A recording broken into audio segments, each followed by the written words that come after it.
Hello everyone, Taylorson here. Apologies, this stage is slightly behind. I'm hitting very bad burnout on the Tour de France game, but we're back for stage 18 of our Tour de France playthrough on the Tour de France 2026 game, and we're back in the mountains. The GC is as follows. Tadej Pogacar leads the way ahead of Jonas Vingegaard in second, 90 seconds behind the Slovenian. Remco Evenepoel is third at 2 minutes 31, with Paul Seixas and Juan AYUSO rounding out the top 5.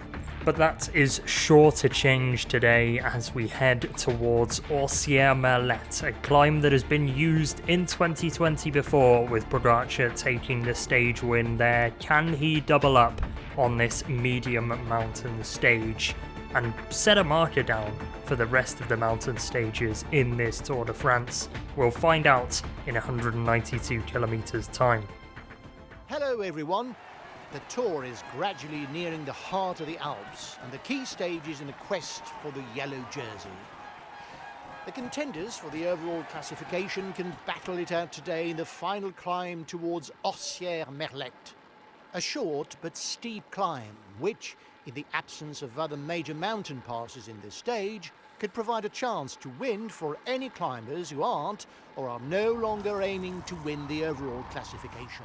Tom Stroins is the man we've got in the morning breakaway for Little Trek. We've only managed to get one rider in there, but it is a very good one.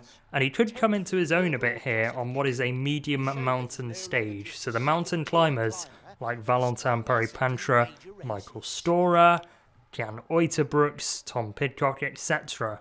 could be put in danger, or at least closer to Tom Stroins in the attributes range because of that medium mountain attribute. But the breakaway that includes Tobias Harland-Johannesson, Jonas Vingegaard, Ben O'Connor and Egan Bernal is being put on a very tight leash by a Visma Lease-A-Bike and UAE Team Emirates led peloton.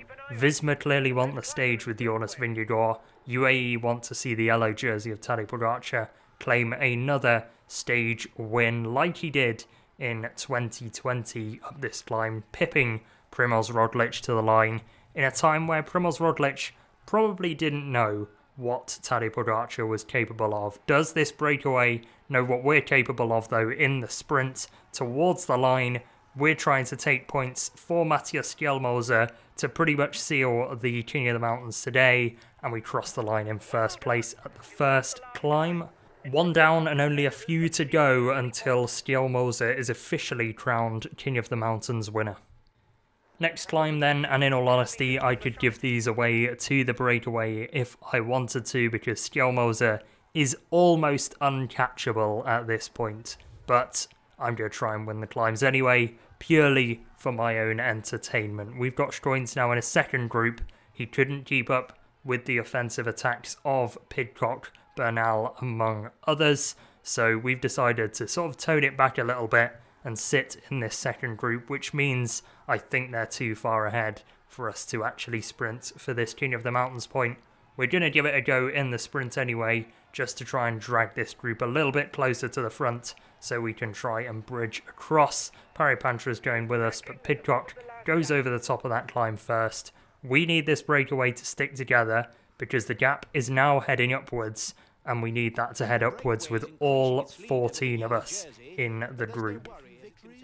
I don't know whether it's because the King of the Mountains jersey has already pretty much been sealed, or whether Visma Lease-A-Bike and UAE Team Emirates keeping the gap low has led to this happening. But the mood in the breakaway is very tetchy, and riders are attacking all over the place. The group of 3 behind are just pacing themselves on this climb. We've snapped close to Tobias Harland-Johannesson, and we need to do so again as he attacks off the front of the group.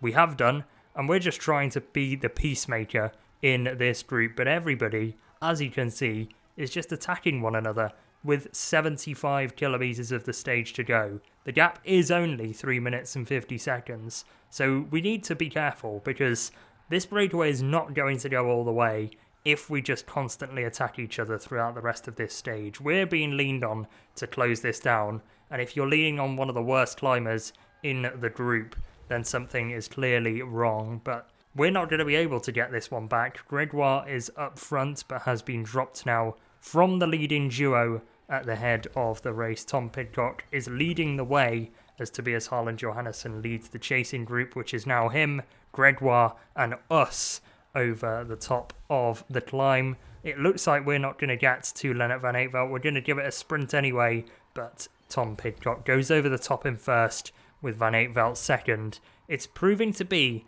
a much more difficult day in terms of King of the Mountains points.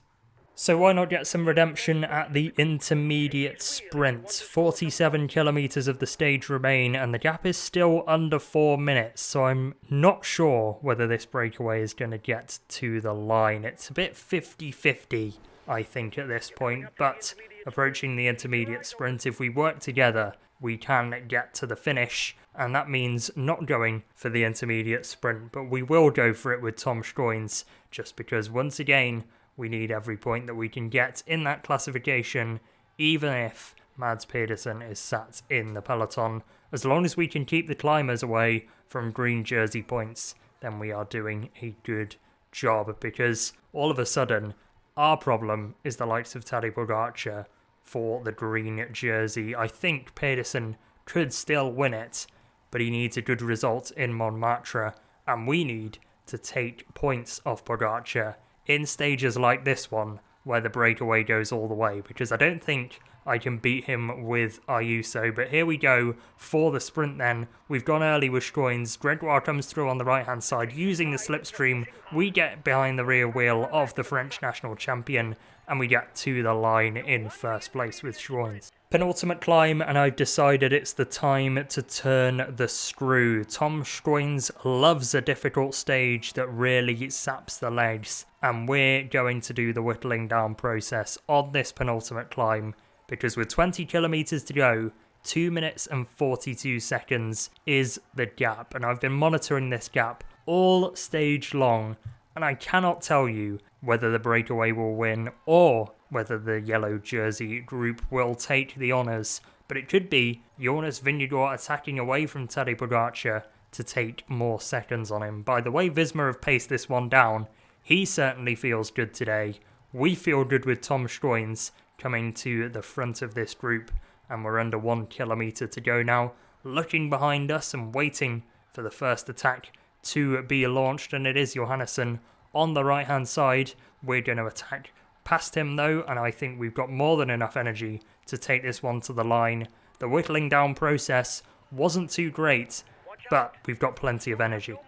Schoens is using that energy on the final climb, and he's in a leading group of 2 with Jan Uijtdebroeks. Meanwhile, Juan Ayuso is really struggling. We've got Skjelmose for company, and we are starting to lose contact with the peloton.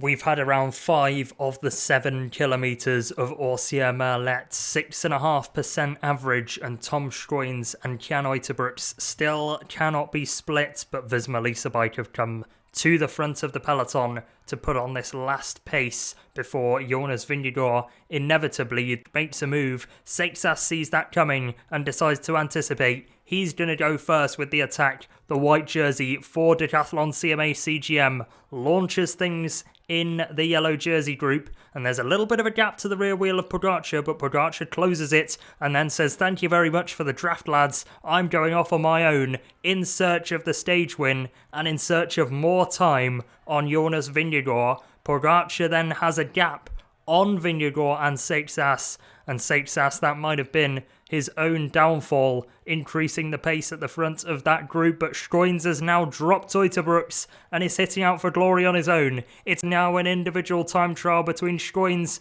and Tadej Pogacar. Uijtdebroeks is trying to stick to the wheel of the yellow jersey. No chance that ends up happening, and into the barriers section now comes Tadej Pogacar. He's not going to reach Tom Schoens though, who's going to get to the line and take another stage win for Little Trek. It's 2 from 2. And Pogacar takes second place in the yellow jersey. It is going to be a bittersweet victory, you'd think, because Ayuso is going to lose a lot of time. Across the line comes Carapaz, and various other GC contenders are over the line now. This is Ben Healy coming up to the finish. He crosses the line now, and we wait for Juan Ayuso, who is being distanced badly. He is the big loser of today. He will lose the most time in the general classification, and it is going to be an uphill battle from here for him to try and get white and try and get onto the podium of this race. It may be too much as across the line comes Skjelmose with AYUSO on his wheel. Yeah, a bit of a hollow victory this one for Tom Schoens. I'm happy that he's taken his second stage win at this Tour de France in his second fairly proper breakaway attempt. In the end, it's going to mean nothing because Juan AYUSO has done so poorly.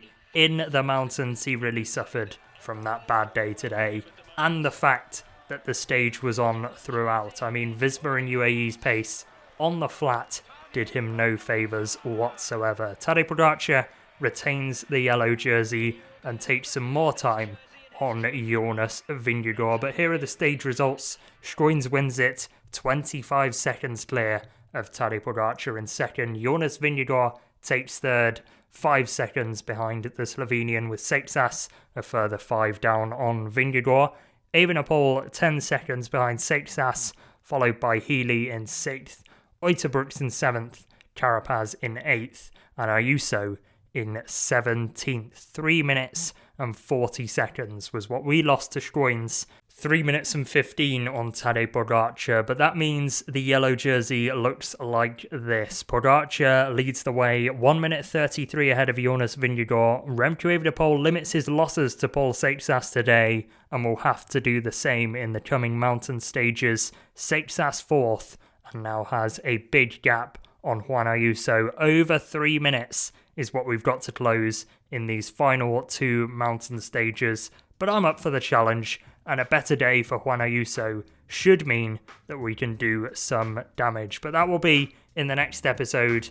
I promise I will catch up to where we are actually at in this Tour de France. Leave a like on the video if you enjoyed it, subscribe if you're new, and stay safe, enjoy yourselves, and goodbye.